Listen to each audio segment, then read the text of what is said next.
La stèle des Brizols sur la commune de Châtel-Montagne. Érigée à l'instigation de M. Dru, ancien déporté, construite par M. Lacroix sur un emplacement cédé par la famille Meunier, dont le père Claudius fut déporté.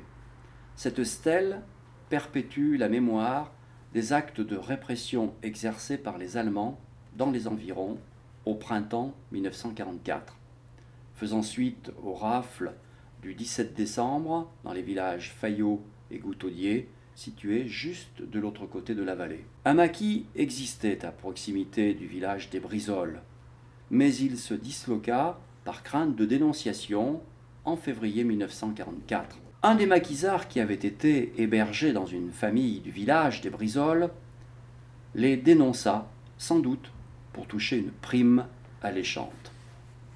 Cela aboutit à l'attaque du 17 mars 1944. Voici ce qu'en dit Adrienne Daumur, qui avait 16 ans à l'époque. Il y a beaucoup de neige ce jour-là.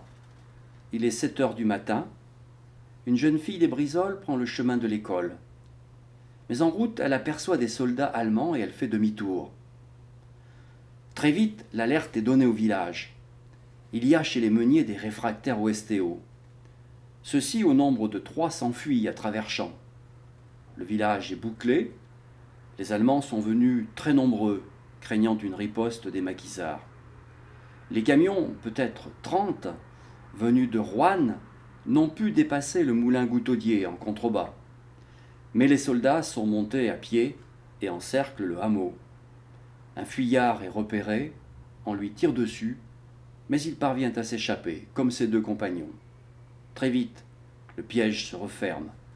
Devant chaque maison soupçonnée par les Allemands d'avoir hébergé des terroristes, comme ils disent, les habitants sont rassemblés. Vous avez 5 minutes pour récupérer vos affaires. C'est dans la panique que l'on jette le linge et les effets personnels par les fenêtres, le tout est empaqueté tant bien que mal dans des draps.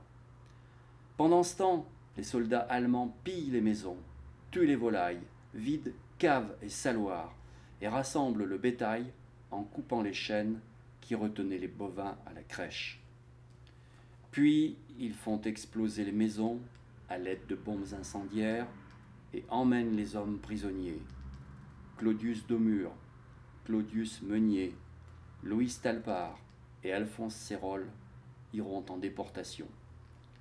La troupe repart sur Roanne et les bêtes qui ne sont pas habituées à de pareils trajets sur les routes, leurs pattes meurtries tracent un chemin sanglant. Un cheval, volé au Stalpart, est attelé à une charrette pour convoyer tonneaux, viande salée et une vache qui fut dépecée sur place. En partant, des soldats incendient avec leurs mégots le linge rassemblé à la hâte par les pauvres gens terrorisés. Cette stèle témoigne de la férocité de la répression, destruction, déportation, pillage. Les familles des déportés ont vu leur vie basculer en ce jour funeste. Voici ce qu'a écrit Lucienne Meunier, fille de Claudius, déporté.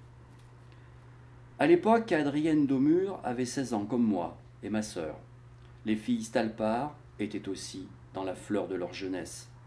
Je doute qu'elles aient pu oublier mieux que moi l'horreur de ce 17 mars. L'image d'un père courageux est misérablement disparue.